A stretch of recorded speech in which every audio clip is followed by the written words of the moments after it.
Good morning student. ध्यान से देखिए होगे तो उस इससे पहले वाले लेक्चर में हमने कंप्यूटर की डेफिनेशन पढ़ी थी और साथ में डिजिटल कंप्यूटर के कुछ बेसिक फंक्शंस पढ़े थे। तो कंप्यूटर की डेफिनेशन हम लोग रिवाइज करते हैं और फिर उसके बाद आगे के टॉपिक्स पढ़ते हैं। तो कंप्यूटर को किस तरीके से डिफाइन किया जाएगा? देखिए, कंप्यूटर एक ऐसा इलेक्ट्रॉनिक डिवाइस होता है जो डेटा को इनपुट की तरह एक्सेप्ट करता है, उस डेटा के ऊपर कुछ प्रोसेसिंग करता है और फिर हमें हमारी इंफॉर्मेशन दे देता है हमारे आउटपुट की तरह। तो कंप्यूटर की डेफिनेशन क्या हुई? Computer is an electronic device which takes data as input, process that data on the basis of programs stored in its memory, and then gives information as output. तो जो भी data input की तरह accept किया जाएगा उस data के ऊपर प्रोसेसिंग अप्लाई होगी। प्रोसेसिंग किस तरीके से होगी? हमारी मेमोरी के अंदर कुछ प्रोग्राम्स हम स्टोर करते हैं जिसके अंदर ये इंस्ट्रक्शंस होती हैं कि किसी भी डेटा को किस तरीके से प्रोसेस किया जाएगा और फिर उस प्रोसेसिंग के होने के बाद हमें हमारी इंफॉर्मेशन मिल जाती है जो हमारा आउटपुट होता है। तो ये कंप्यूटर की डेफिनेशन थी। नेक्स्ट हमारा नेक्स्ट टॉपिक है कंपोनेंट्स ऑफ कंप्यूटर। बेसिकली आज हम कंप्यूटर के ब्लॉक डायग्राम को स्टडी करने जा रहे हैं। तो कंप्यूटर के ब्लॉक डायग्राम के अंदर 3 कंपोनेंट्स होते हैं। देखिए, कंप्यूटर 3 स्टेप्स के अंदर काम करता है ना। पहले इनपुट लेता है, फिर उसे प्रोसेस करता है और फिर आउटपुट दे देता है हमें। तो कंप्यूटर के 3 कंपोनेंट्स हैं। पहला कंपोनेंट आपका इनपुट यूनिट, दूसरा कंपोनेंट आपकी प्रोसेसिंग यूनिट जिसका नाम है यहाँ पर central processing unit, CPU short form में इसे बोलते हैं हम। तीसरा कंपोनेंट आउटपुट यूनिट।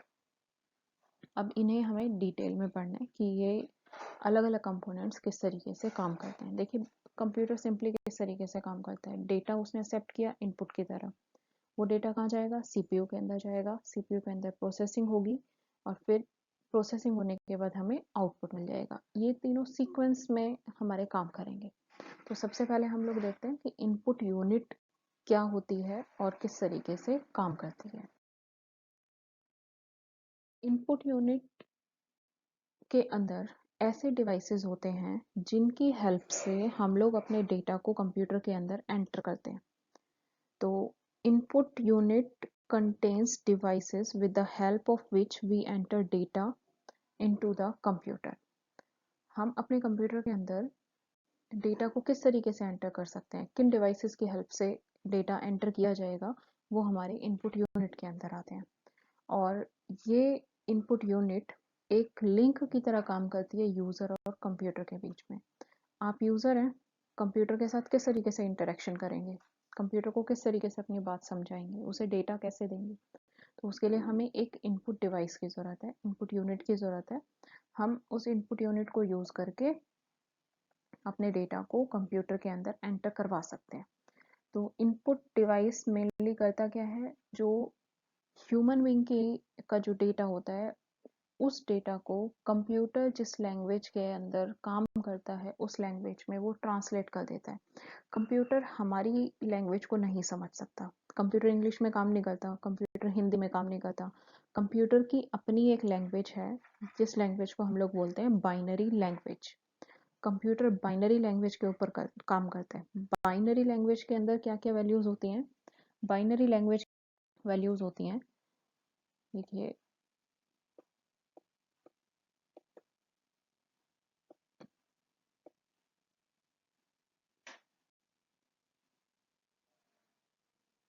इसे बोलते हैं हम लोग बाइनरी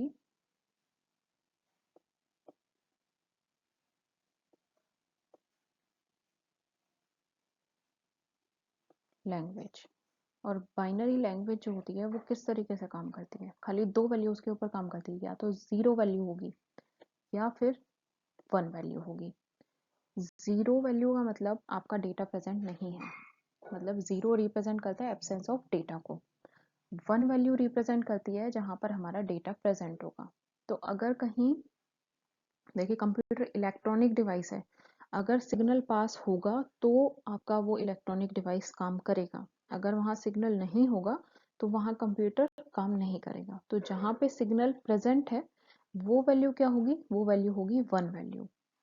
कंप्यूटर समझ जाएगा कि यहाँ पे डेटा प्रेजेंट है और उसके अकॉर्डिंग उसे काम करना है। और अगर जहाँ पे सिग्नल प्रेजेंट नहीं है वहाँ वैल्यू होगी 0 वैल्यू। तो हमारी लैंग्वेज के ऊपर काम करता है।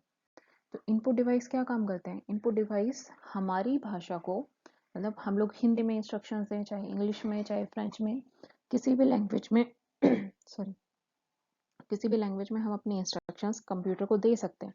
पर कंप्यूटर उसको समझ कब सकता है? जब उस लैंग्वेज को बाइनरी लैंग्वेज में आप कन्वर्ट कर दो, मतलब कंप्यूटर लैंग्वेज में आप उसे कन्वर्ट कर दोगे, तभी कंप्यूटर उसके ऊपर प्रोसेसिंग कर सकता है। तो इनपुट यूनिट का क्या काम है? हम किसी भी लैंग्वेज में अपनी इंस्ट्रक्शंस दे सकते हैं, पर वो इनपुट डिवाइस जो होगा हमारा, वो हमारी उस लैंग्वेज को कंप्यूटर की लैंग्वेज में कन्वर्ट करने में हेल्प करेगा, वो ट्रांसलेटर का काम करेगा। तो कुछ एग्जांपल्स हैं इनपुट यूनिट के। कीबोर्ड हो गया, माउस हो गया, लाइट पेन हो गया, स्कैनर हो गया, जॉयस्टिक हो गया। कीबोर्ड से हम क्या करते हैं? कीज प्रेस करते हैं, हमारा डेटा, हमने ए प्रेस किया, स्क्रीन पे हमें ए दिखाई देता है, पर कंप्यूटर उसे ए की तरह नहीं समझेगा, उसे ए रीड नहीं करेगा। कंप्यूटर उसे 0 1 का कुछ सीक्वेंस बनाएगा और उस सीक्वेंस के अकॉर्डिंग वो कंप्यूटर काम करेगा उसके ऊपर। तो कंप्यूटर ए को ए ट्रीट ना करके वो 0 1 का एक सीक्वेंस ट्रीट करता है। हमने फिर बी प्रेस किया, बी के लिए कुछ और सीक्वेंस होगा, सी के लिए कुछ और सीक्वेंस होगा। तो जो कुछ भी हम लोग वैल्यूज अपनी कीबोर्ड से एंटर करते हैं, उन्हें पहले बाइनरी लैंग्वेज में कन्वर्ट किया जाता है। बाइनरी लैंग्वेज में कन्वर्ट करने के बाद उसके ऊपर हमारा कंप्यूटर अपनी प्रोसेसिंग अप्लाई कर सकता है। कंप्यूटर काम करेगा तो खाली बाइनरी लैंग्वेज में ही काम करेगा। तो हमें ऐसे डिवाइसेस की ज़रूरत होती है जो हमारी लैंग्वेज को बाइनरी लैंग्वेज में कन्वर्ट करके दें। ऐसे डिवाइसेस होते हैं हमारे ये इनपुट डिवाइसेस। तो इनपुट यूनिट के फंक्शंस क्या हो गए? देखो, इनपुट यूनिट के फंक्शंस हो गए, ये डेटा और इंस्ट्रक्शंस को यूजर से एक्सेप्ट करते हैं। यूजर डेटा और इंस्ट्रक्शंस इनपुट यूनिट को यूज करके कंप्यूटर को एक्सेप्ट करवा सकता है। सेकेंड हो गया, it converts these instructions and data into computer acceptable form. Computer कैसी फॉर्म को एक्सेप्ट करेगा? बाइनरी फॉर्म को एक्सेप्ट करेगा। तो ये इनपुट डिवाइसेस हमारे इंस्ट्रक्शंस को, हमारे डेटा को बाइनरी लैंग्वेज में कन्वर्ट करके देते हैं। नेक्स्ट फंक्शन क्या हुआ? It supplies the converted instructions and data to the computer system for further processing. जो भी हमने बाइनरी लैंग्वेज में कन्वर्ट किया है उसे फर्दर आगे जो भी प्रोसेसिंग करनी है उसके लिए सप्लाई करके दे देगा। और इसका एक मेन फंक्शन क्या हो गया? ये यूजर का कंप्यूटर के साथ लिंक शो करता है। आप यूजर हैं, आप कंप्यूटर के साथ कब काम कर पाएंगे? या तो आप सिग्नल देंगे कीबोर्ड को यूज करके, या आप सिग्नल देंगे माउस को यूज करके। तो इनपुट यूनिट के ये कुछ फंक्शंस हैं। नेक्स्ट हमारा कंपोनेंट है आउटपुट यूनिट। आउटपुट यूनिट किस तरीके से काम करता है? आउटपुट क्या होता है? आउटपुट हमारा रिजल्ट होता है। तो आउटपुट यूनिट के अंदर ऐसे डिवाइसेस होते हैं जो हमारी कंप्यूटर से इंफॉर्मेशन लेने में हेल्प करते हैं हमारी। तो ऐसा कोई भी डिवाइस जहां हमें हमारी इंफॉर्मेशन मिल जाएगी वो हमारा आउटपुट डिवाइस होगा। तो आउटपुट यूनिट भी एक लिंक होता है कंप्यूटर और यूजर के बीच में। अब वो लिंक हमें क्या प्रोवाइड करेगा? हमें रिजल्ट्स प्रोवाइड करेगा। ठीक है, तो output unit consist of devices with the help of which we get the information from computer. ऐसे डिवाइसेस जो हमें कंप्यूटर से इंफॉर्मेशन लेने में हेल्प करते हैं। ये भी एक लिंक होता है यूजर और कंप्यूटर के बीच में। बस ये जो लिंक होगा ये कब काम करेगा? प्रोसेसिंग के बाद काम करेगा, क्योंकि रिजल्ट तो हमें प्रोसेसिंग के बाद मिल रहा है। आउटपुट यूनिट आपके आउटपुट को यूजर अंडरस्टैंडेबल फॉर्म में कन्वर्ट करके देता है। अब देखिए, कंप्यूटर ने प्रोसेसिंग कर दी, बाइनरी लैंग्वेज में उसने प्रोसेस किया था। अब हमारे पास अगर अल्फाबेट्स की फॉर्म में कुछ डेटा नहीं आ रहा है स्क्रीन के ऊपर, बहुत सारे 0 1 का सीक्वेंस बन के आ गया, तो हम उस डेटा को नहीं समझ पाएंगे, क्योंकि वो तो कंप्यूटर की लैंग्वेज है। हमें इतने सारे 0 1 के सीक्वेंस को पहले समझना पड़ेगा, फिर हम उसके ऊपर काम कर पाएंगे, फिर हम ये सोचेंगे कि इंफॉर्मेशन हमारी मीनिंगफुल है या फिर नहीं है। तो आउटपुट यूनिट क्या काम करके देता है, उस बाइनरी लैंग्वेज को हमारी लैंग्वेज में कन्वर्ट करके देता है। बाइनरी लैंग्वेज में कंप्यूटर ने प्रोसेसिंग कर ली, वो सारी प्रोसेसिंग सीपीयू के अंदर हो रही है। अब हमें तो हमारी लैंग्वेज में रिजल्ट चाहिए, तो हमारी लैंग्वेज में बाइनरी लैंग्वेज को कन्वर्ट करने का काम ये आउटपुट डिवाइसेस कर रहे हैं। ओके, तो आउटपुट डिवाइसेस के क्या एग्जांपल्स हो गए, मॉनिटर है, मॉनिटर पे हमें हमारा रिजल्ट दिखाई देता है। प्रिंटर है, प्रिंटर पेज पे भी हमें हमारे रिजल्ट्स मिल जाते हैं। प्लॉटर भी सेम प्रिंटर की तरह ही होता है, वो ड्राइंग के लिए यूज किया जाता है। बड़े बड़े मैप्स ड्रॉ करने हैं आपको या ब्लूप्रिंट्स बनाने हैं, उसके लिए ये प्लॉटर डिवाइसेस को यूज किया जाता है। तो आउटपुट यूनिट के फंक्शंस क्या हुए, it accepts the results produced by the computer. Output unit सबसे पहले तो कंप्यूटर जो भी रिजल्ट प्रोड्यूस करेगा उन्हें एक्सेप्ट करता है। आउटपुट यूनिट का दूसरा काम ह्यूमन एक्सेप्टेबल फॉर्म में हमारे रिजल्ट्स को कन्वर्ट करके देता है, ताकि हम उन रिजल्ट्स को समझ सकें। Next function, it supplies the converted results to the user. पहले तो वो कन्वर्ट करेगा, फिर उसे यूजर को सप्लाई कर देगा, और ये भी एक लिंक की तरह काम करता है कंप्यूटर का यूजर के साथ। बस ये लिंक आफ्टर प्रोसेसिंग काम कर रहा है हमारा। This is the function working of output unit. Next हमारा जो कंपोनेंट है वो है सीपीयू। हमारी ये प्रोसेसिंग यूनिट होती है।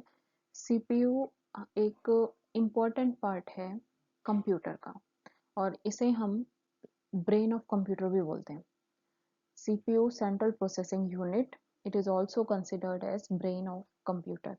सीपीयू के अंदर सारी डेटा प्रोसेसिंग ऑपरेशंस होते हैं। सीपीयू के अंदर ही हमारा डेटा स्टोर होगा, सीपीयू के अंदर ही हमारे रिजल्ट्स, जो भी इंटरमीडिएट रिजल्ट्स होंगे वो स्टोर होंगे, और सीपीयू के अंदर ही हमारी इंस्ट्रक्शन स्टोर होंगी। जो अगर देखो इंस्ट्रक्शंस क्या होती हैं, सिंपल एक एक बात हम लोग बताते जाएं, वो हमारे लिए इंस्ट्रक्शन, वो हमारे कंप्यूटर के लिए इंस्ट्रक्शंस हैं। और काफ़ी सारी इंस्ट्रक्शंस हम लोग एक साथ बता दें अपने कंप्यूटर को, तो वो हमारे लिए एक प्रोग्राम का काम करती हैं। तो ये जो सीपीयू है, ये इसी के अंदर हम लोग डेटा को भी स्टोर करते हैं। जो भी रिजल्ट्स निकल के आते हैं वो रिजल्ट्स भी हम लोग यहीं स्टोर करते हैं। हमारे जो प्रोग्राम्स होंगे वो भी यहीं स्टोर किए जाएंगे, और उन्हीं प्रोग्राम के बेसिस पे हम लोग किसी डेटा के ऊपर प्रोसेसिंग अप्लाई करेंगे। सीपीयू हमारे कंप्यूटर के जितने भी पार्ट्स होते हैं उन सबको कंट्रोल करने का काम करता है। सीपीयू एक सिंगल यूनिट नहीं है, सीपीयू के अपने 3 और कंपोनेंट्स हैं। सीपीयू के 3 और कंपोनेंट्स कौन कौन से हैं, एएलयू, सीयू और मेमोरी। एएलयू होता है arithmetic and logic unit, CU होता है कंट्रोल यूनिट, और मेमोरी हमारी मेमोरी जो स्टोरेज के काम आ रही है। तो इन तीनों पार्ट्स को भी हमें डिटेल में पढ़ना है। Arithmetic logic unit, arithmetic logic unit CPU का इम्पोर्टेंट पार्ट है, और ये भी 2 पार्ट्स में काम करता है। इसके 2 सब सेक्शंस कौन कौन से हैं, एक अर्थमेटिक सेक्शन, इसके नाम में देखो अर्थमेटिक एंड लॉजिक यूनिट, तो 2 यूनिट्स इसके अंदर काम कर रही हैं। अर्थमेटिक यूनिट काम कर रही है और साथ में लॉजिक यूनिट काम कर रही है।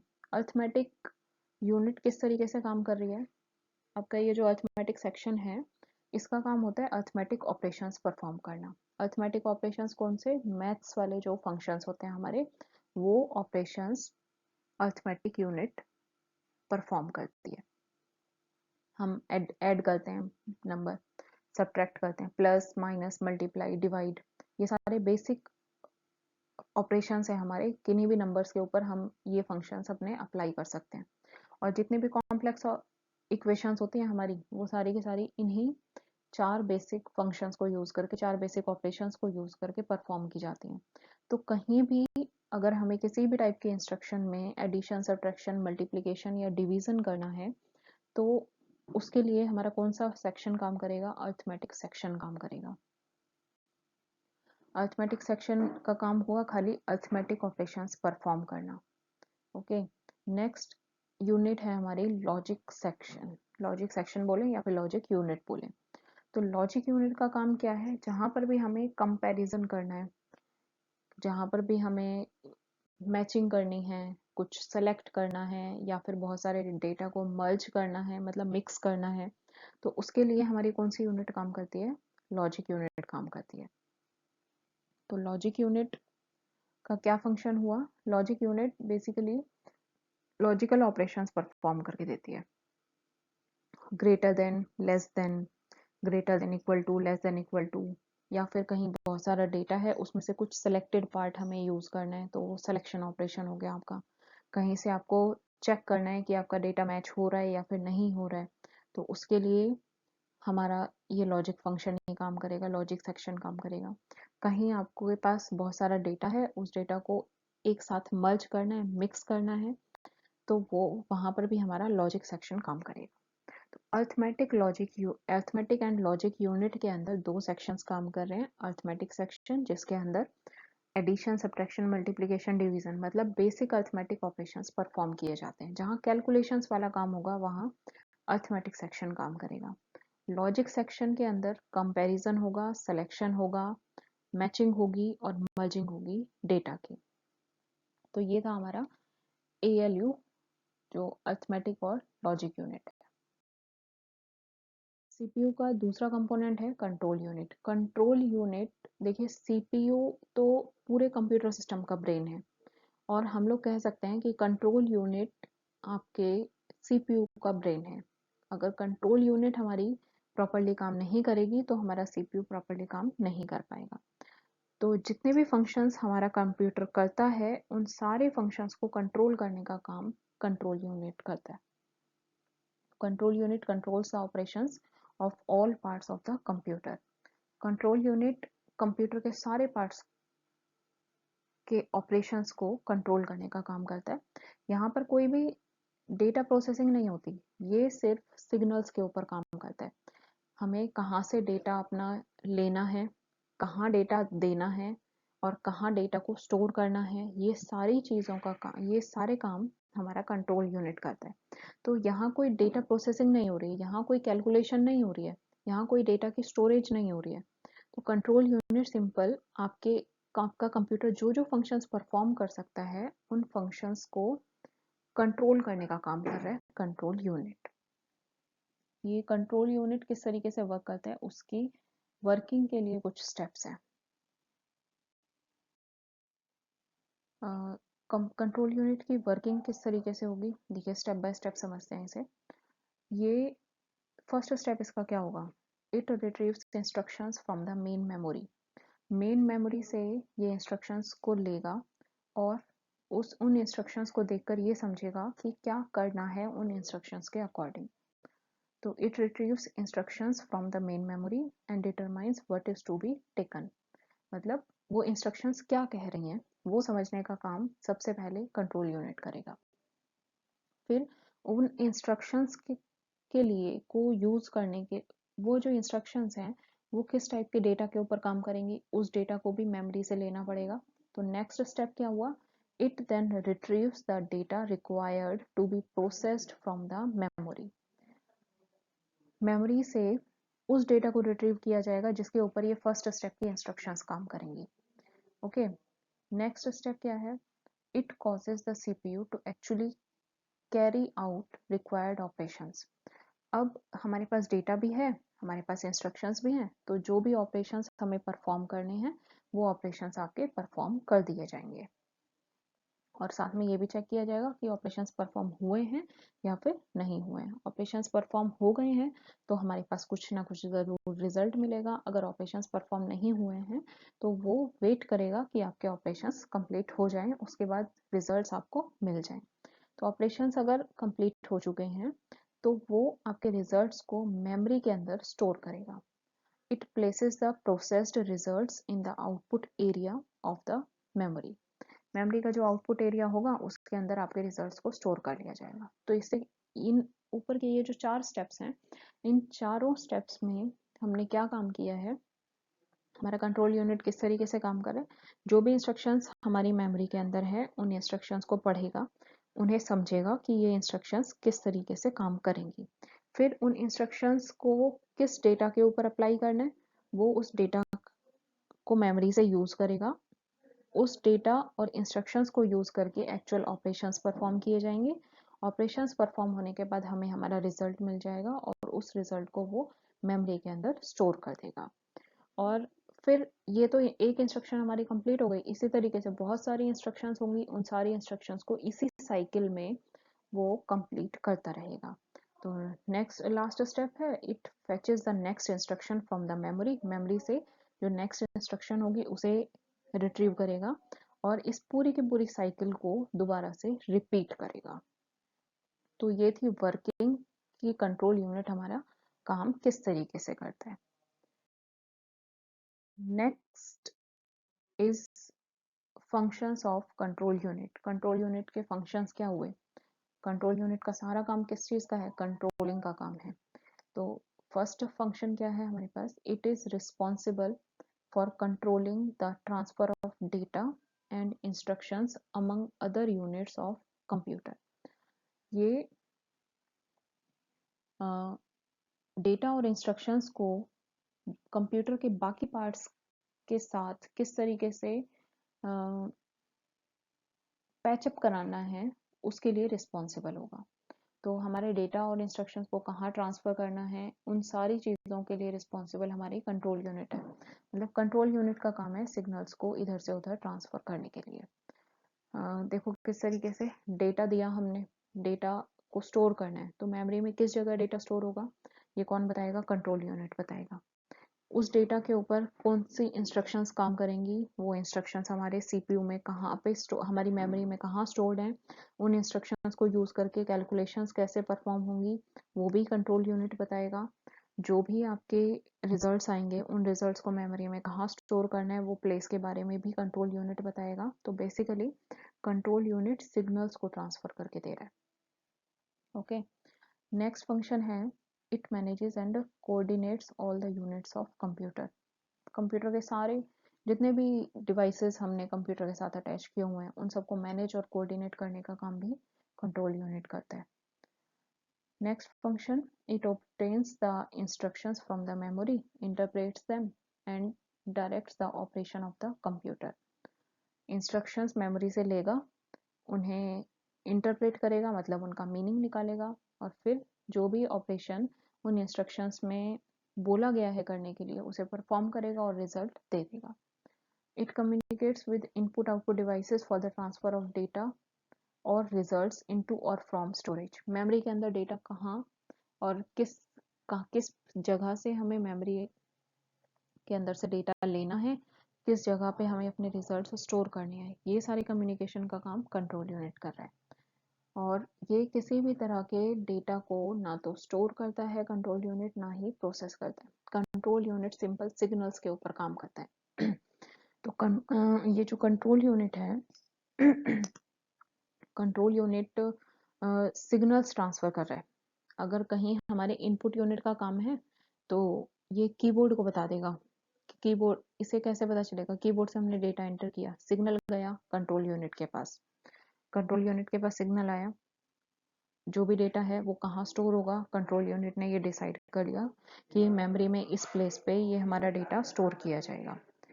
मेमोरी का वो प्लेस हमें मिल जाएगा, कैलकुलेशंस करनी है हमें। अब कैलकुलेशंस करने के लिए क्या करना है, वो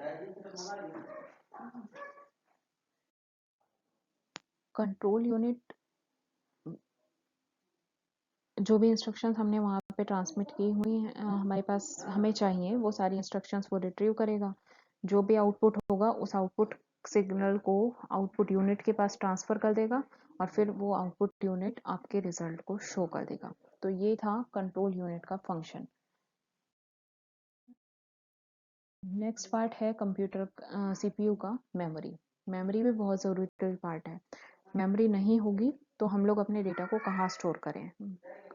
मेमोरी सिंपल एक स्टोरेज की तरह काम कर रहा है जिसके अंदर हम लोग अपने डेटा को भी स्टोर कर सकते हैं, अपनी इंस्ट्रक्शंस को स्टोर कर सकते हैं और अपने रिजल्ट्स को स्टोर कर सकते हैं। फाइनल रिजल्ट्स को भी स्टोर कर सकते हैं और इंटरमीडिएट रिजल्ट्स को भी स्टोर कर सकते हैं। इंटरमीडिएट रिजल्ट्स कौन से होते हैं? वो रिजल्ट्स जो फाइनल रिजल्ट्स तो नहीं है पर उस फाइनल रिजल्ट तक पहुंचने के लिए हमें जो छोटे छोटे बीच में रिजल्ट्स अपने स्टोर करने होते हैं वो रिजल्ट्स हमारे इंटरमीडिएट रिजल्ट्स होते हैं। जैसे मान लीजिए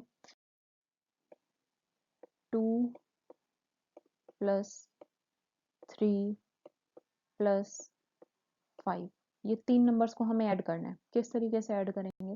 पहले हम 2 और 3 को ऐड करते हैं। 2 और 3 को ऐड किया, इन दोनों का रिजल्ट क्या आया? 2 और 3 को ऐड किया हमने, 5 आया हमारे पास। तो ये जो 5 होगा ये हमारा इंटरमीडिएट रिजल्ट होगा। इस 5 को अब हम इस 5 के साथ ऐड करेंगे।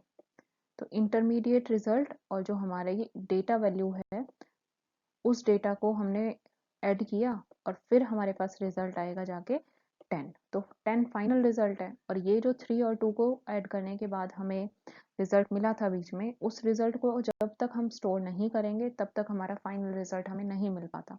तो इसलिए मेमोरी का काम होता है कि वो इंटरमीडिएट रिजल्ट्स को भी स्टोर करे। तो memory unit can store instructions, data and intermediate results. और ये यूनिट हमारी इंफॉर्मेशन को सप्लाई करती है दूसरी यूनिट्स के लिए। डेटा हमें स्टोर करना है, कौन सी जगह पे स्टोर करना है। अगर हमारे पास डेटा पहले से स्टोर्ड है, उस डेटा को कौन सी इंस्ट्रक्शंस के ऊपर काम करवाना है, तो वो मेमोरी प्रोवाइड कर रहा है। आउटपुट जो मिल रहा है उसे कहाँ स्टोर करना है, वो भी काम मेमोरी कर रहा है। मेमोरी को इंटरनल स्टोरेज भी बोल सकते हैं, मेन मेमोरी भी बोल सकते हैं, प्राइमरी मेमोरी भी बोल सकते हैं और रैम भी बोल सकते हैं, रैंडम एक्सेस मेमोरी। तो किसी भी नाम से ये मेमोरी हमारी कॉल की जा सकती है। तो बेसिकली 2 टाइप की मेमोरी होती है। मेमोरी को हम 2 कैटेगरीज में डिवाइड कर सकते हैं, एक प्राइमरी मेमोरी और एक सेकेंडरी मेमोरी। तो प्राइमरी मेमोरी कौन सी होती है, इन्हें तो हम डिटेल में पढ़ेंगे जब हमारा मेमोरी वाला पार्ट आएगा। तो अभी समझने के लिए प्राइमरी मेमोरी में खाली ऐसे डेटा को हम लोग स्टोर करते हैं जो टेम्परेरी डेटा है और उस डेटा के ऊपर हमें थोड़ी देर के लिए काम करना है, तो वो डेटा हम प्राइमरी मेमोरी के अंदर स्टोर कर देते हैं। और सेकेंडरी मेमोरी के अंदर क्या स्टोर करते हैं? सेकेंडरी मेमोरी में परमानेंट डेटा को स्टोर करते हैं जो हमें आगे फ्यूचर में भी कभी यूज किया जा सकता है। इस टाइप का डेटा हम लोग, ऐसा डेटा जो हमें फ्यूचर में यूज करना पड़ सकता है, वो हमारा परमानेंट डेटा हुआ और उसे हम कहाँ स्टोर करते हैं? सेकेंडरी मेमोरी के अंदर। तो मेमोरी के फंक्शंस क्या हुए? It stores all the data to be processed and instructions required for processing. Memory जो भी डेटा हमें प्रोसेस करना है, प्रोसेसिंग के लिए जो भी डेटा चाहिए उसे स्टोर करता है और हमारी इंस्ट्रक्शंस को भी स्टोर करता है। प्रोसेसिंग के लिए जो भी डेटा चाहिए, जो इंस्ट्रक्शंस चाहिए, उन्हें मेमोरी यूनिट स्टोर करके देता है। दूसरा ये क्या चीज़ स्टोर करता है? इंटरमीडिएट रिजल्ट्स स्टोर करके रखता है। प्रोसेसिंग के दौरान जो भी रिजल्ट्स निकल के आ रहे हैं उन्हें वो स्टोर करेगा और फिर फाइनल रिजल्ट्स को भी ये स्टोर करता है। आउटपुट डिवाइस पर रिजल्ट दिखाई देने से पहले वो आउटपुट ये अपनी मेमोरी के अंदर स्टोर कर लेता है और फिर हमें हमारा आउटपुट डिवाइस के ऊपर मिल जाता है। तो ये फंक्शंस हैं मेमोरी यूनिट के। अब इस पूरा जो कुछ भी हमने अभी पढ़ा है उस सारे को डायग्रामेटिकली हम लोग रिप्रेजेंट कर सकते हैं इस डायग्राम से। देखिए ये है हमारी इनपुट यूनिट। 3 कंपोनेंट्स पढ़े थे हमने स्टार्टिंग में। इनपुट यूनिट पढ़ा था, सीपीयू पढ़ा था और हमने आउटपुट यूनिट पढ़ा था। तो ये तीनों कंपोनेंट्स यहाँ पे दिखाए हैं हमने ब्लॉक डायग्राम के अंदर। तो ब्लॉक डायग्राम में किस तरीके से काम कर रहा है, ये जो रेड कलर की या फिर ऑरेंज कलर की जो भी लाइंस आपको दिखाई दे रही हैं, ये तो रिप्रेजेंट कर रहे हैं सिग्नल्स को। जो कंट्रोल यूनिट का काम है वो ये रिप्रेजेंट कर रहा है, ओके, सिग्नल्स का काम खाली। और जहाँ पे हम ये ब्लैक एरोज यूज किए हैं, ये रिप्रेजेंट कर रही हैं डेटा और इंस्ट्रक्शंस किस तरीके से फ्लो किया जाएगा, डेटा और इंस्ट्रक्शंस के फ्लो को। देखिए इनपुट यूनिट से डेटा हमारा कहाँ जाएगा? सीपीयू के अंदर जाएगा। सीपीयू उसके ऊपर प्रोसेसिंग करेगा और वो प्रोसेसिंग के बाद रिजल्ट कहाँ जाएगा? हमारा आउटपुट यूनिट के अंदर जाएगा। अगर हमें यहाँ पर हमने एक कंपोनेंट और यूज किया हुआ है, सेकेंडरी स्टोरेज यूनिट। ये सेकेंडरी स्टोरेज यूनिट क्या है? ये मेमोरी का ही टाइप है। अभी जो हमने सेकेंडरी स्टोरेज पढ़ा था ना, परमानेंट डेटा को जहाँ स्टोर करना है, तो वो ये पार्ट है सेकेंडरी स्टोरेज यूनिट। तो डेटा को अगर हमें किसी सिक्योर्ड प्लेस पे रखना है तो उसके लिए हम लोग सेकेंडरी स्टोरेज डिवाइस का यूज करते हैं। तो ये सीडी डीवीडी के अंदर अगर हमें डेटा अपना स्टोर करना है तो सेकेंडरी स्टोरेज यूनिट हम लोग यूज करते हैं। अगर नहीं यूज़ कर रहे तो ये कंपोनेंट हमारा काम नहीं करेगा। कोई बात नहीं, अगर ये काम हमें परमानेंट डेटा नहीं चाहिए तो बेसिकली आपके ये 3 कंपोनेंट्स आपके सीपीयू आपके कंप्यूटर के अंदर काम करने चाहिए। इनपुट यूनिट किस लिए काम आ रहा है? डेटा को देने के लिए। डेटा सीपीयू के अंदर जा रहा है, सीपीयू से फिर डेटा जो भी प्रोसेसिंग है वो सारी प्रोसेसिंग होने के बाद आपको आउटपुट मिल जाता है अपना।